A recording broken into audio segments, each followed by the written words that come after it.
C'est au final la fin des règles depuis plus d'1 an. Elle va arriver en moyenne vers 51 ans. Alors évidemment, plus on va se rapprocher, plus les symptômes vont être marqués. Il y en a énormément. Après, il ne faut pas avoir trop peur parce qu'il y en a plein que tout le monde n'a pas. On connaît très bien les bouffées de chaleur, mais il y a également aussi les sautes d'humeur, la dépression, les douleurs articulaires, ça on le sait moins souvent.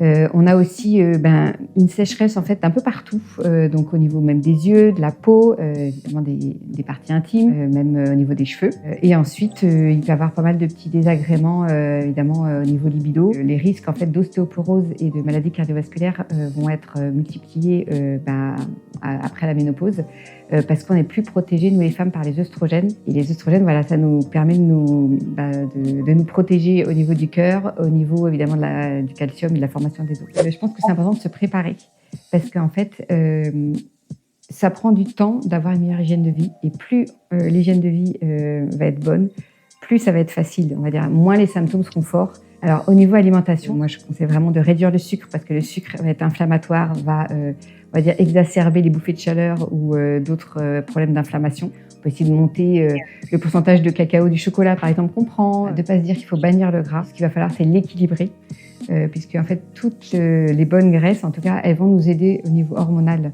Et donc si on s'affame en mangeant de moins en moins de gras, et ben en fait c'est pas terrible, c'est encore pire au niveau hormonal. Et puis évidemment essayer de penser aux protéines, les œufs, le skyr, il y a même la levure de bière, et penser aux fibres.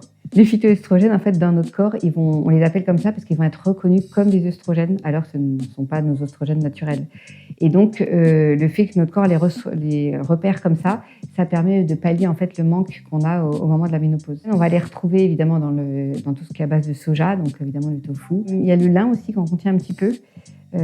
Après évidemment il y a certaines plantes qui peuvent nous aider au moment de la ménopause. On a la sauge par exemple qui est assez connue. Après je pense qu'il faut juste pas en abuser. En fait un produit à base de phytoestrogènes par jour, c'est bien mais pas plus. Alors, pour tout ce qui est soin par exemple de la peau, moi je trouve que déjà juste de l'intérieur, si déjà on s'hydrate bien, c'est déjà important.